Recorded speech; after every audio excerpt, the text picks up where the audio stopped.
Terus melonjaknya jumlah kasus positif COVID-19 di Jawa Timur pada kurun waktu November-Desember, tak ayal memunculkan dugaan adanya klaster pilkada sebagai penyebabnya. Terlebih pada pemeriksaan awal petugas KPPS yang bertugas dalam gelaran pilkada 9 Desember lalu, sempat ditemukan sekitar 15.000 atau sebesar 2 hingga 3% petugas KPPS di Jatim hasilnya reaktif. Belum lagi juga diketahui beberapa komisioner KPU dari beberapa daerah juga sempat dinyatakan positif COVID-19. Salah satunya 3 komisioner KPU dari Kabupaten Situbondo yang disebut-sebut positif COVID sebelum pelaksanaan pemungutan suara 9 Desember lalu. Terlebih 6 daerah yang masuk zona merah di Jatim pada pekan kedua Desember ini, semuanya diketahui menggelar pilkada di kabupaten dan kota masing-masing. Terlebih dengan penambahan jumlah kasus positif yang terus meningkat dengan 609 angka kematian dalam 16 hari di bulan Desember, maka rata-rata ada 38 kematian per hari di Jatim akibat COVID-19, dengan angka kematian total di angka sekitar 5.000 jiwa.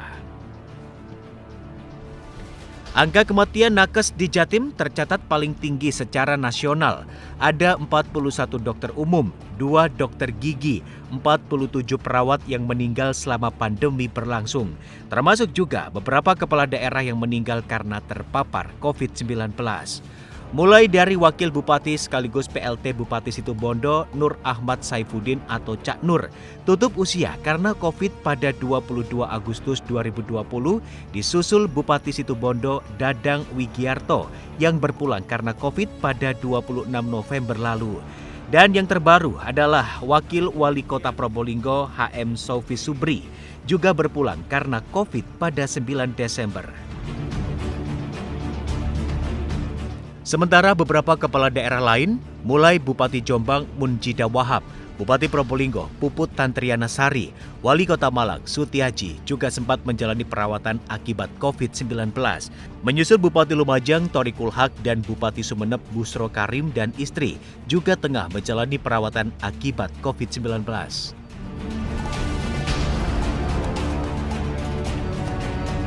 Jumlah tenaga kesehatan di Jawa Timur yang meninggal karena COVID-19 selama pandemi, 41 dokter umum, 2 dokter gigi, dan 47 perawat.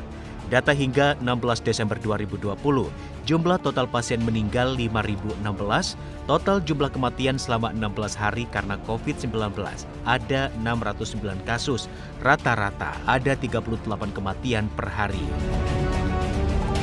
Menanggapi dugaan dan kekhawatiran pelaksanaan pilkada sebagai penyebab melejitnya angka pertambahan positif COVID di Jawa Timur, Wakil Gubernur Emil Elestianto Dardak menyebutkan belum ada laporan yang masuk terkait keberadaan klaster pilkada yang sempat dikhawatirkan terjadi oleh banyak pihak. Secara ilmiah kami belum melihat ada kausalitas antara peristiwa kemarin dengan tren kasus yang saat ini terjadi. Sementara itu, pakar epidemiologi Universitas Airlangga, Windu Purnomo menyebutkan, klaster pilkada bisa saja terjadi, mengingat angka penularan dan angka kematian akibat COVID-19 semakin tinggi.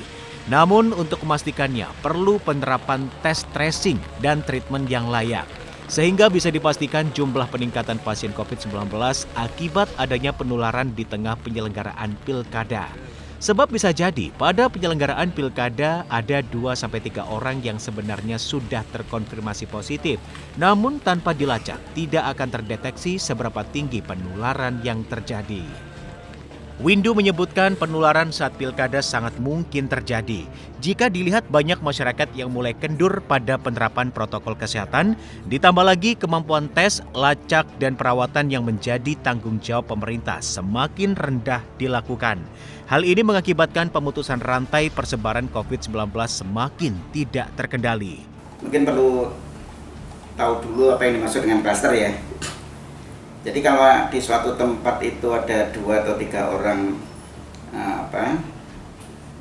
tertular COVID, ya, itu belum tentu klaster. Jadi misalnya di sebuah sekolah gitu misalnya, ya, itu ada 3-4 orang terkena COVID, belum tentu klaster. Kalau ketika tracing tidak ditemukan bahwa tidak ada bukti bahwa masing-masing itu dalam 14 hari terakhir itu saling bertemu, ya, merupakan kontak erat gitu. Jadi kalau misalnya masing-masing tertular di pasar, tertular di rumahnya dan seterusnya, dan kebetulan mereka ini adalah anggota dari tempat tadi, sekolah tadi, itu bukan klaster. Klaster itu apabila minimal ada 2 orang yang saling menularkan di dalam satu lokasi atau satu tempat itu. Nah, jadi demikianlah klaster pilkada. Apa betul itu adalah klaster pilkada? Karena bisa saja kebetulan gitu ya. Jadi misalnya ada beberapa anggota KPPS misalnya di tempat yang sama, di TPS berapa 1 misalnya, ada 3 orang positif. Belum tentu itu penularannya antar mereka. Jadi local transmission itu belum tentu gitu ya. Tapi mungkin dari masing-masing membawa sendiri gitu. Kebetulan mereka berada sebagai anggota KPPS dari tempat yang sama. Nah, jadi nanti untuk mengatakan itu klaster atau bukan harus melalui tracing.